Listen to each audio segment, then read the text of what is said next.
عرب کے صحرا کے دل میں 1400 سال سے زیادہ پہلے ایک ایسی پیدائش ہوئی جس نے دنیا کا رخ بدل دیا۔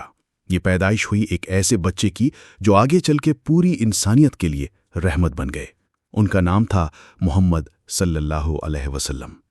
سن 570 جو عام الفیل یعنی ہاتھی والے سال کے نام سے مشہور ہے، اسی سال مکہ میں 12 ربیع الاول کو نبی صلی اللہ علیہ وسلم پیدا ہوئے۔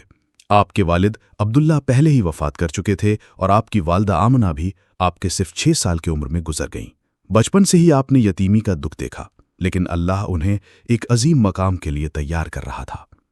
آپ کو حلیمہ سعدیہ نے دودھ پلایا اور ان کے گھر میں برکت برس گئی۔ دادا عبد المطلب اور پھر چچا ابو طالب نے آپ کی دیکھ بھال کی۔ آپ نے بچپن میں بکریاں چرائیں، اس سے صبر اور ذمہ داری سیکھی۔ جب بڑے ہوئے تو آپ الامین کہلائے، سچے اور ایماندار۔ مکہ کے لوگ آپ پر پورا بھروسہ کرتے تھے۔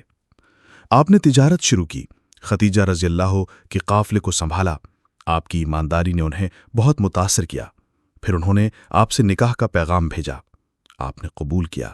یہ نکاح محبت، عزت اور وفاداری سے بھلا ہوا تھا۔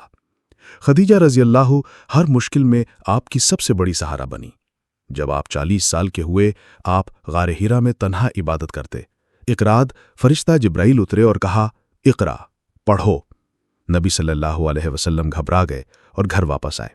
خدیجہ رضی اللہ نے تسلی دی اور ورقہ بن نوفل نے کہا کہ یہ وہی فرشتہ ہے جو موسیٰ کے پاس آیا تھا۔ یہاں سے آپ کی نبوت کا آغاز ہوا۔ پہلے 3 سال آپ نے گپت طور پر دعوت دی، صرف قریبی لوگ مسلمان ہوئے، خدیجہ، علی، ابو بکر، زید۔ پھر اللہ نے حکم دیا کہ کھلے عام دعوت دو۔ آپ نے قریش کے سامنے کہا، لا الہ الا اللہ کہو، تم کامیاب ہو جاؤ گے۔ قریش نے سخت مخالفت کی، مسلمانوں کو ستایا گیا۔ بلال رضی اللہ کو دھوپ میں گھسیٹا گیا، لیکن ان کے ہونٹ صرف کہہ رہے تھے، احد احد، اللہ ایک ہے۔ یاسر اور ان کی بیوی سمیہ شہید کیے گئے۔ نبوت کے 10 سال بعد خدیجہ اور ابو طالب گزر گئے۔ یہ سال عام الحزن یعنی غم کا سال کہلایا۔ اس غم کے درمیان اللہ نے نبی صلی اللہ علیہ وسلم کو ایک عظیم تحفہ دیا، اسراء اور معراج۔ ایک رات میں مکہ سے بیت المقدس، پھر آسمان تک سفر۔ وہاں اللہ سے ملاقات ہوئی اور مسلمانوں کے لیے 5 وقت کی نماز فرض ہوئی، نماز جو قیامت تک امت کے لیے اللہ کی رحمت ہے۔ جب قریش نے قتل کا پلان بنایا، اللہ نے نئی منزل دکھائی۔ یثرب کے لوگوں نے نبی صلی اللہ علیہ وسلم کو اپنے شہر بلایا۔ مسلمان وہاں ہجرت کر گئے۔ نبی صلی اللہ علیہ وسلم اور ابو بکر غار طور میں چھپ گئے۔ دشمن کھوج رہے تھے، لیکن اللہ نے بچایا۔ آخرکار آپ مدینہ پہنچ گئے۔ لوگوں نے خوشی کے ساتھ آپ کا استقبال کیا۔ مدینہ میں مسجد قباء اور پھر مسجد نبوی بنائی گئی۔ مہاجر اور انصار کو بھائی بنایا گیا۔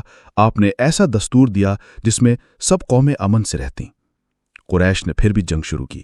غزوہ بدر میں مسلمان تھوڑے تھے، لیکن اللہ نے فتح دی۔ غزوہ احد میں مسلمانوں کو نقصان ہوا اور سبق ملا۔ غزوہ خندق میں 10,000 دشمن آئے، لیکن اللہ نے ہوا بھیج کر انہیں بھگا دیا۔ 628 میں صلح حدیبیہ ہوئی۔ ظاہری طور پر یہ مسلمانوں کے خلاف تھی، لیکن اس سے اسلام بہت تیزی سے پھیلا۔ 2 سال بعد نبی صلی اللہ علیہ وسلم 10,000 صحابہ کے ساتھ مکہ آئے۔ دشمن کمزور ہو گئے، لیکن آپ نے انتقام نہیں لیا۔ آپ نے کہا، آج تم پر کوئی گلہ نہیں، جاؤ، تم سب آزاد ہو۔ آخری حج پر نبی صلی اللہ علیہ وسلم نے لاکھوں مسلمانوں کو خطبہ دیا، اے لوگوں، تمہارا رب ایک ہے، تمہارا باپ ایک ہے۔ کسی عرب کو عجمی پر اور کسی عجمی کو عرب پر کوئی فضیلت نہیں سوا تقویٰ کے۔ آپ نے انسان کی عزت، عورتوں کے حقوق اور امانت کی اہمیت بیان کی۔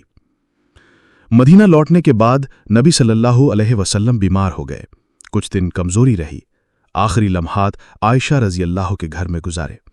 آپ کے آخری الفاظ نماز کے بارے میں تھے اور غلاموں کے ساتھ نیک سلوک کا وصیت کیا۔ پھر 12 ربیع الاول 63 سال کی عمر میں نبی صلی اللہ علیہ وسلم اپنے رب سے جا ملے۔ یوں محمد صلی اللہ علیہ وسلم کی زندگی کا سفر ختم ہوا، لیکن ان کا پیغام ہمیشہ کے لیے زندہ ہے۔